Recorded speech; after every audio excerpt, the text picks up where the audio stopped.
¿Qué tal? ¿Cómo están? Aquí sigo haciendo los videos para ir viendo algunos de los temas que podemos abordar de manera virtual sobre la clase. Para este momento yo espero que ya las autoridades de la ENA hayan dicho qué va a pasar con el semestre, pero como estoy grabando todos estos videos de manera más o menos continua, ¿no? Para tenerlos ahí de reserva e irlos subiendo por cualquier cosa que pudiera pasar, pues todavía no sé qué haya pasado, pero me imagino que para cuando suba este ya se debería saber. En fin, en el caso de que tengamos que seguir, hay un ejercicio que es el que sigue, o bueno, el que seguía en su hoja de ejercicios, que tiene esta imagen, ¿sí? Es un polígono, ajá. ¿Qué es un polígono? Pues una figura geométrica cerrada, que tiene pues una serie de puntos, ¿no? Punto 1, punto 2, están como P del 1 al 7. Entonces tenemos 7 puntos. Como ven, tiene sus coordenadas, tiene coordenada X y coordenada Y. Esto es coordenada este y coordenada norte. No tiene coordenada Z, no tenemos alturas, es completamente planimétrico y tampoco tenemos un sistema de coordenadas universal al cual estemos georreferenciados, como las UTM. Ajá. ¿Qué pasa aquí? ¿Qué es lo que yo les pido que hagan en este ejercicio? Bueno, que calculen el área de este polígono, todo lo que está aquí adentro, qué área tiene. Para hacerlo, ¿qué necesitamos saber? Una de las cosas que necesitamos, obviamente, es la escala, ¿no? Que les digo, siempre es lo primero. Y tenemos nuestra escala gráfica que nos va a servir como elemento para saber la escala a la que terminó impreso el mapa, ¿no? Ya sabemos cómo. Estos 20 metros son nuestra realidad y lo que nos mida con la regla será lo representado, mediante lo cual podremos, con el uso de la fórmula, sacar la escala. ¿Ok? Ahora si ven, todo el margen trae una serie, ¿no?, de lineecitas que si nosotros las uniéramos formaríamos una retícula de coordenadas rectangulares, como la UTM. Sin embargo, no sabemos si estas son UTM, entonces para nosotros son unas coordenadas arbitrarias. Ajá.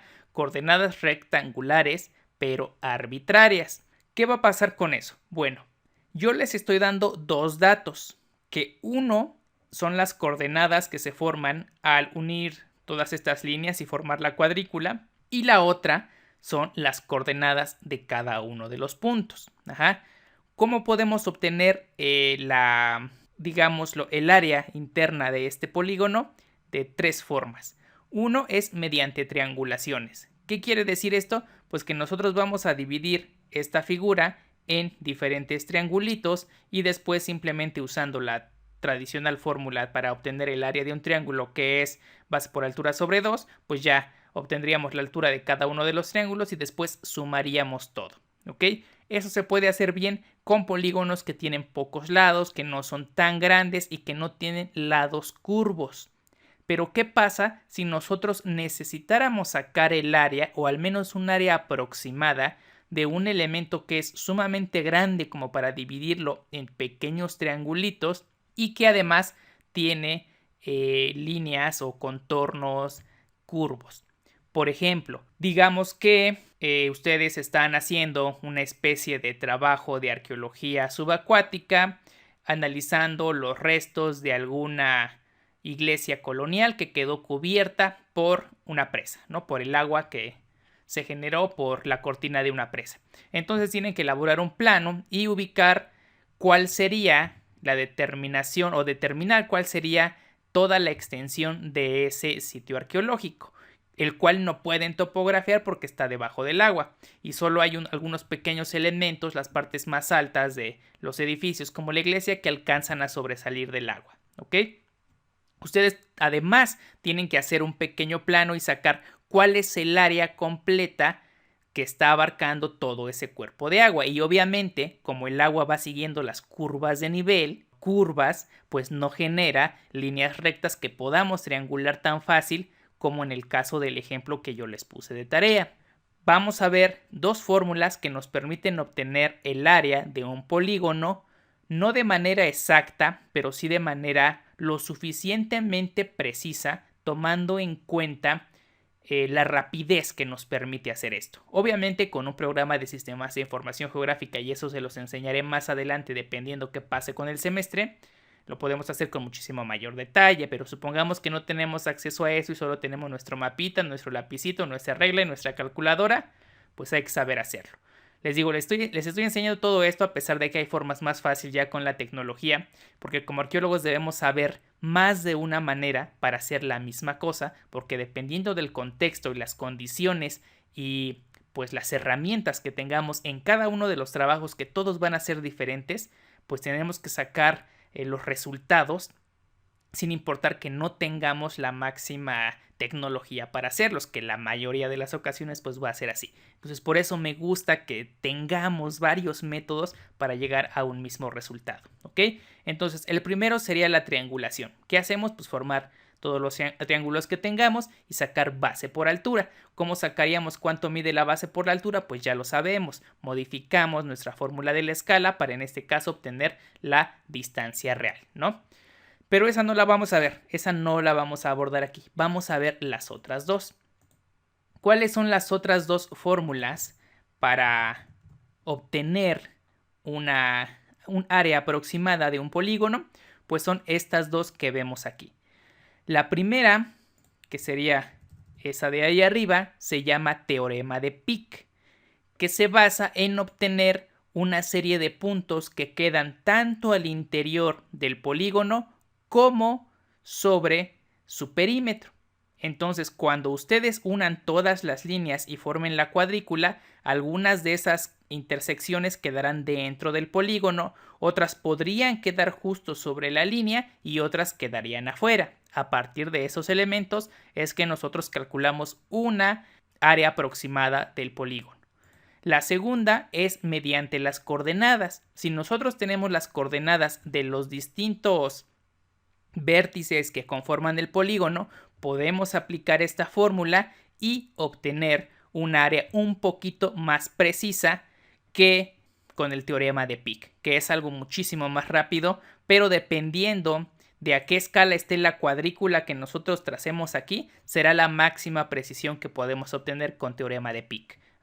Aquí, por ejemplo, mi retícula va a quedar de 10 metros por 10 metros y cada cuadrito que yo genere al unir las líneas del margen va a quedarme de 10 metros por 10 metros. Por ende, mi área del polígono va a quedar redondeada a decámetros, ¿sí? O sea, unidades de 10 en 10 metros. No voy a poder obtener, por ejemplo, que mida 2527 metros cuadrados. No, esos 7 metros cuadrados yo ya no los puedo saber porque son una unidad menor al 10, que son la unidad base que generaría mi cuadrícula. Si en lugar de tener una cuadrícula solo de 10 metros, la hago más chiquita y me genero una de 1 metro por 1 metro, ahí sí podría llegar a tener esos 27 metros, porque ya puedo llegar al metro de precisión.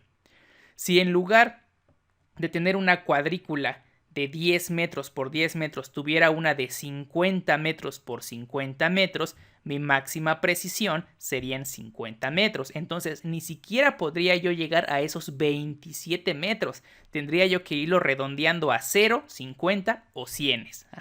Entonces, dependiendo del tamaño de la cuadrícula, será la precisión que el teorema de Peake nos puede regalar. Voy a escribirles aquí para que sepan cómo se llama. Teorema de Peake. Es bastante sencillo, pero hoy no vamos a ver ninguna de estas dos. Estas las veremos en un siguiente video. El de hoy es un poco más corto. ¿Por qué? Porque antes de sacar el área quiero que quede entendido cuáles son las unidades con las cuales nosotros podemos medir el área, porque no solo es el metro cuadrado. Obviamente el metro cuadrado es la unidad básica para medir el área, pero no la única. Y mucho menos para nosotros en arqueología, que cuestiones de medición de terrenos casi siempre implican una cuestión legal, y el lenguaje legal usa otros términos que no se limitan al uso del metro cuadrado, ni siquiera se usan metros cuadrados. ¿Cuáles son las unidades de medida que tenemos? La primera, obviamente podríamos partir del milímetro cuadrado, centímetro cuadrado, decímetro cuadrado, pero o sea, sería absurdo no hacer eso. Metro cuadrado es la primera unidad básica. Aquí lo escribí mal, de hecho, centiárea, ahí está. El metro cuadrado en lenguaje legal se denomina centiárea. Ajá, pero son lo mismo. Una centiárea vale 1 metro por 1 metro, ¿sí? Cuadrito de 1 metro por 1 metro. Entonces, metro cuadrado es igual a centiárea. Y esta va de 1 metro por 1 metro, hasta el 9 metros por 9 metros, ¿sí? ¿Qué pasa más allá del 9? El siguiente valor sería el 10. 10 metros por 10 metros es igual a 100 metros cuadrados. Obviamente podemos utilizar los 100 metros cuadrados, pero en lenguaje legal, ya que llegamos a las centenas de metros cuadrados, deja de usarse el centiárea y empieza a usarse el término área. Ajá. 100 metros cuadrados es igual a un decámetro. En lenguaje legal, un área. ¿Sí? Decámetro se abrevia como DAM. DAM cuadrado. Ajá. Si ven, estas son unidades métricas. Todas las que lleven cuadrado son unidades métricas. El área y la centiárea no necesitan llevar ese subíndice con el número 2. Superíndice, perdón, con el número 2, porque ya son unidades que reflejan de forma natural una unidad de área, o sea, cuadrada. El metro puede ser un metro lineal o un metro cúbico. Ajá. Entonces, el DAM cuadrado, que sería el decámetro cuadrado, es equivalente a un área. Entonces, en lenguaje legal, sobre todo en escrituras de terrenos, lo van a encontrar como un área. Y el área iría entonces de los 10 por 10 metros a los 99 por 99 metros. ¿Sí? Cualquier valor dentro de esas cantidades, cualquier terreno cuyos lados estén dentro de este tamaño, seguiría midiéndose en áreas. ¿Qué pasa cuando llegamos al 100? Al igual que como cuando llegamos al 10 en el anterior, cuando llegamos a 100 metros por 100 metros cuadrados, nos da 10.000 metros cuadrados. Y 10.000 metros cuadrados es igual a un hectómetro cuadrado. Ajá. Y en lenguaje legal, el hectómetro cuadrado es la hectárea. Ajá. Yo creo que este término sí lo han escuchado más constante, porque muchos terrenos, parcelas de gente, sobre todo en el campo, pues tienen su terreno. O sea, que tengo mi terrenito de 5 hectáreas donde siembro mi alfalfa, mi maíz, ¿no? Entonces es una unidad mucho más conocida. El hectómetro cuadrado, que se abrevia así, HM al cuadrado, es igual entonces a la hectárea.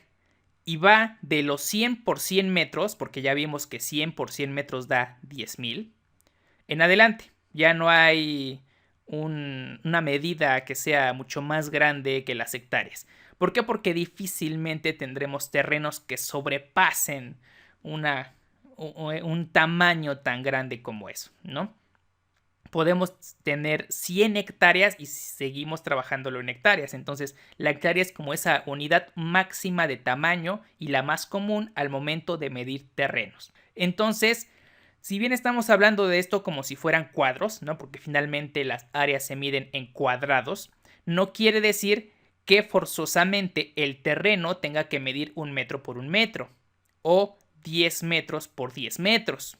O 100 metros por 100 metros. No, puede ser un círculo y cuya área, si vale menos de 100 metros cuadrados, se va a denominar centiárea. Por ejemplo, un círculo, vamos a dibujar incluso el círculo. Aquí formas este círculo. Un circulito que tiene 8 metros cuadrados de área. Se denominaría que tiene 8 centiáreas. Ajá.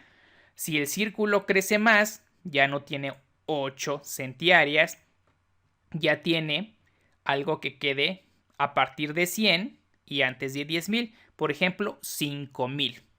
Entonces tendría 5 áreas. Ajá. Si crece aún más, pues ya rebasó los 10.000 metros cuadrados, ya tiene, digamos, estos 40.000 metros cuadrados. Pues tiene entonces 4 hectáreas, ¿sí? Hectárea se abrevia HA. Acá lo tengo abajo. Una hectárea que se abrevia HA, es igual a 10 áreas, que solo se abrevia con la A, y es igual a 100 centiáreas. Una hectárea en unidades métricas se conoce como hectómetro.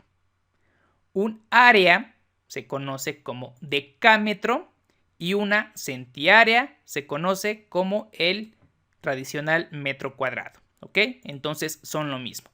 Hectárea es lo mismo que hectómetro, área es lo mismo que decámetro y centiárea es lo mismo que metro cuadrado. ¿Cómo podemos hacer la transformación? De hecho, aquí las puse yo al revés. Menor. Y acá sería mayor. ¿Ok? Para transformar a una unidad menor, multiplicamos por 100. Por ejemplo, la hectárea es la más grande. Si la queremos transformar al área menor que sigue a continuación, que es el área, pues multiplicamos por 100.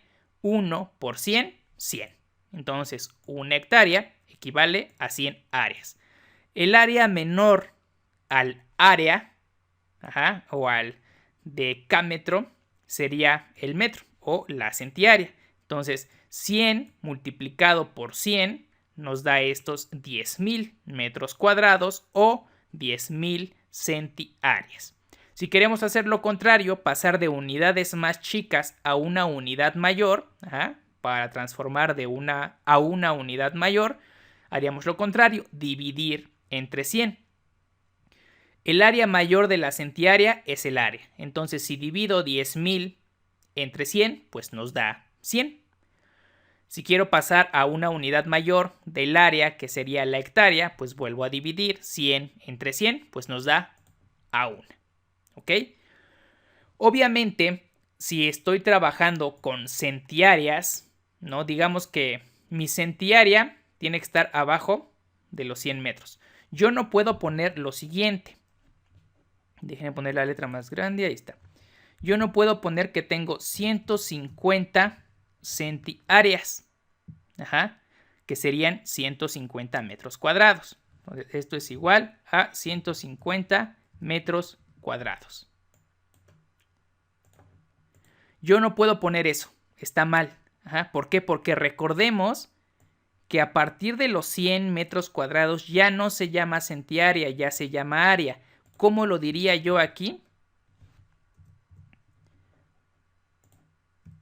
Yo diría que tengo un área 50 centiáreas. Así es como yo lo anotaría. ¿Sí? No puedo anotar 150 centiáreas en lenguaje legal. Para cuestiones prácticas sí puedo decir que son 150 metros cuadrados, pero en lenguaje legal, recuerden, una vez que yo llegué a 100 ya no se llaman centiáreas, ya se llaman áreas. Por ejemplo, por ende, tengo un 100, que es un área, más mis 50 centiáreas, ¿ok? ¿Qué pasa con el siguiente nivel? Recordemos que la centiárea llega hasta los 10.000. Yo ya no puedo poner que tengo 10.000 áreas, 10.000 áreas, porque esa ya es una hectárea. Entonces, ¿qué pasa si yo tengo 10.527 metros cuadrados? ¿Ok? Yo podría decir que tengo esa cantidad de metros cuadrados. Ahí está. Yo puedo decir que tengo esta cantidad de metros cuadrados para cuestiones prácticas, para un informe arqueológico o cualquier cosa. Pero en un lenguaje legal yo ya no puedo decir esto. Incluso le voy a cambiar el 10.000 a 5.000. Entonces yo esto en un lenguaje legal no lo puedo poner, ¿sí? Si alguno tiene una escritura o tiene forma de acceder a observar una escritura de propiedades, sobre todo de terrenos grandes, ¿no? Porque pues obviamente a lo mejor la escritura de una casa común pues no mide hectáreas, ¿verdad? A lo mejor ni siquiera mide áreas. Bueno, puede que sí, 100, 200 metros cuadrados, que son como el estándar de terrenos en zonas urbanas. Pero bueno, yo puedo decir entonces en mi informe técnico que tengo 50.527 metros cuadrados, que es lo que equivale a mi sitio arqueológico, ¿ok? Pero al momento de hacer el informe de cuestión legal para delimitar el polígono de protección y que quede asentado como un título de propiedad, yo no puedo decirlo de esta forma. Entonces, ¿cómo sería? Bueno, pues este 50, ¿no? Lo voy a dividir hasta que me llegue yo a las áreas, pero pues ya yo sé que a partir de la comita que separa las cifras de 3, ya son áreas, ¿ok? Entonces, aquí tendría yo 5 hectáreas, ajá. Los cienes son las áreas, entonces tendría 5, también áreas. No me lo pongas así, ahí está. Y los 27 metros cuadrados, pues esos ya son las centiáreas. 27 centiáreas, ¿ok? Entonces, en un lenguaje legal, de hecho creo que se escribe hasta así con lineecitas, es como generalmente yo lo he visto. Está. Se escribiría así, así se observaría. 5 áreas, perdón, 5 hectáreas, 5 áreas, 27 centiáreas. Y esta cosa que aparece en el lenguaje legal no es otra cosa más que mis 50.527 metros cuadrados, ¿sí? Yo sé que puede ser engorroso aprender a diferenciar las unidades que se usan en una cuestión netamente técnica, topográfica, cartográfica, arqueológica, a una de cuestiones más legales, pero incluso, o sea, esto lo van a encontrar. Si hacen trabajo de campo, de cuestión de recorrido de superficie y en eso está involucrado alguna cuestión de ejidatarios, como si recuerdan lo que les platiqué de Magón y ahí en Tura donde me mandaron, pues entonces cada uno de esos terrenitos que yo les enseñé, que eran 27, no 27, 46 que tuve que recorrer, todos esos fueron, bueno, dentro de las peticiones que hacía en el propietario, él tenía que entregar una serie de papeles. En los papeles tenía que entregar un título de propiedad o algo que avalara que determinado terreno era de su propiedad, y todos esos terrenos pues venían así descritos, con áreas, con hectáreas, áreas y centiáreas. Ajá. A nosotros esto nos puede confundir porque no estamos acostumbrados a ver las unidades así. Sin embargo, si decimos 50.527 metros cuadrados, a lo mejor nos es más fácil imaginárnoslo. Les voy a enseñar a ver si los tengo aquí. Creo que sí. En protección técnica, Cerro Magoni, expediente Magoni. A ver si este trae esas cosas. Ok, este es un expediente que nos mandaron. Ah, pero no trae el título de propiedad. Ah, no, sí, aquí está. Vean. Aquí está. 2 hectáreas, 20 áreas, 10.78 centiáreas. Ajá. 2 hectáreas, 20 áreas, 10.780 centiáreas. Ajá. Vean, todo típico lenguaje legal que tiene que ir en números y tiene que ir con letras.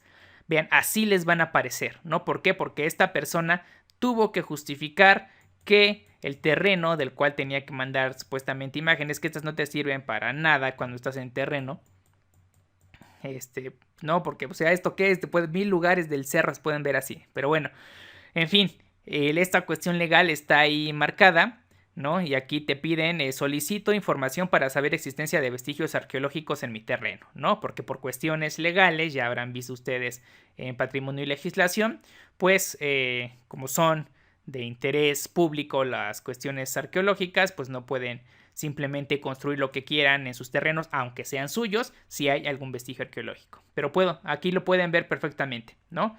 Esta cuestión que avala la propiedad del terreno está escrita así: 2 hectáreas, 20 áreas, 10.780 centiáreas.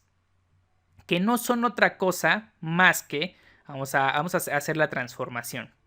2, ¿dónde la tenemos? Eran 2 hectáreas, 20 áreas,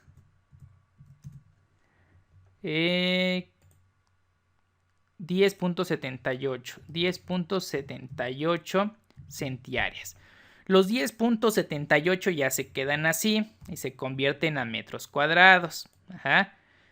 Lo demás también se va a convertir a metros cuadrados, pero hay que ver cómo lo hacemos. ¿Ok? Habíamos dicho que las áreas, para transformarlas a una unidad menor, que sería el metro cuadrado, hay que multiplicarla por 100. O sea, solo le aumentamos 2 ceros, ¿no? Y esto lo vamos a ir sumando. Si esto lo multiplicamos la hectárea la vamos a transformar a una unidad menor. Entonces la tengo que multiplicar por 100 también. Igual es aumentarle 2 ceros. Ya está ahora en áreas. Si yo le vuelvo a aumentar 2 ceros, pues ya está ahora sí en metros cuadrados. Ya todos están en metros cuadrados. Entonces serían 20,000, pues, con coma, 20,000 y aquí serían 2,000. Entonces serían 22,000. Y luego el 10 que iría hasta acá. Bueno, lo voy borrando así. Ahí está. Ese terreno de 2 hectáreas, 2 áreas, 10.78 centiáreas, mide en un lenguaje más técnico 22,010.78 metros cuadrados. ¿Ok? Espero hayan entendido cómo lo hice. Si no, pues le regresan al video. Simplemente fui multiplicando. En este caso, ¿por qué? Porque quería yo pasar a unidades menores. Todo lo quería yo llevar a la centiárea, que no es otra cosa más que el metro cuadrado, ¿sí? Para verlo en metros cuadrados. Entonces, multiplicando el primero por 100, ¿no? Que simplemente aumentarle los 2 ceritos. A este primero lo multipliqué por 100 para que se convirtiera en áreas y después lo volví a multiplicar por 100 para que se convirtiera en metros cuadrados. O si quisiéramos hacerlo directo, pues lo multiplicamos por 10,000, ¿no? Porque 1 por 10,000, 10,000. Entonces 2 por 10,000, pues 20,000, que es lo que ya tenemos aquí. Y nada más vamos sumando cada uno de estos factores para dejarlo todo en una unidad métrica cuadrada, que es algo que estamos más acostumbrados a trabajar, ¿ok? Pero ya ven que ese lenguaje legal es el que nos obliga a entender a qué se refiere cuando nos está hablando de hectáreas, áreas y centiáreas. Ajá.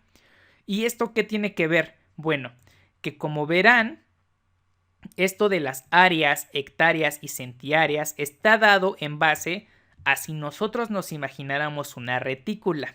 Una retícula de 1 metro por 1 metro nos daría un valor de metros cuadrados o de centiáreas. Ajá. Una cuadrícula que vaya de 10 por 10, como esta de su ejercicio, les va a terminar dando decámetros, o en lenguaje legal, áreas, ¿sí? Y si en lugar de tener estos 10 por 10 tuviéramos 100 por 100, retículas de 100 por 100, la máxima precisión que nos daría esto sería de hectómetros o hectáreas, ¿sí? Que es lo mismo. Entonces, por eso era importante verlo antes, para de ahí comprender, sobre todo cuando lo hagamos en teorema de Peake, cuál es la precisión que nos va a dar, ¿sí? Por ejemplo, así tal cual, haciendo ustedes la retícula, les va a dar cuadritos de 10 por 10, ¿no? Aquí lo vemos en la escala gráfica. Por ende, la máxima precisión a la que van a llegar va a ser al área. Ajá. Entonces, digamos que tienen el mismo terreno que la señora, lo más a lo que van a llegar va a ser a 22,000 metros cuadrados. Ustedes van a perder la oportunidad de la precisión de estos 10 metros con 78 centímetros. Ajá. Eso ya no lo van a ver. ¿Por qué? Porque la escala de su retícula ya no les permite hacer eso. Ahora, si ustedes imprimen esto en un tamaño decente y después dividen cada uno de estos 10 metros en metros, o sea, dividen esto en 10, pues ya harían una cuadrícula superdensa que sería de metros cuadrados. Entonces, la precisión que el teorema de Peake les puede dar sí les va a permitir ver estos 10 metros cuadrados, pero van a seguir sin ver estos 78 centímetros. Ajá. Si esto lo hacen todavía más grande y a las divisiones de metro, las dividen en centímetros, pues ahí sí ya podrían ver estos 78 centímetros, pero eso sería extremadamente ridículo de hacer, ¿no? Entonces no tendría caso, ¿ok? Pero vemos cómo se van perdiendo detalles en teorema de Peake. Ajá. Veamos que solo podríamos observar los 22.000 metros con áreas o los 22.010 si lo dividimos hasta metritos esa cuadrícula, ¿sí? Pero nunca se alcanza a ver todo, ¿ok? Igual si este fuera el ejemplo, si lo hacemos con teorema de Peake, alcanzaríamos a ver los 50.500 metros. Para nosotros ese terreno mediría 50.500 metros. Esos 27 metros ya no los alcanzaríamos a ver a menos que dividamos nuestras áreas en centiáreas, o sea, pues metros, para alcanzar a ver los 27. Ajá. Entonces esa es la razón por la que es importante ver y entender cuáles son las distintas unidades métricas, ¿sí? Porque eso nos va a permitir entender también cuál es el nivel de precisión que estas fórmulas nos pueden dar. Sobre todo el teorema de Peake, que es el más fácil de hacer en cualquier lugar. ¿Por qué? Porque para este necesitamos tener las coordenadas, para el otro no, ¿sí? Entonces para algo súper rápido, en campo, así al aventón, teorema de Peake, y ya salió un cálculo aproximado a centenas de metros. Ajá.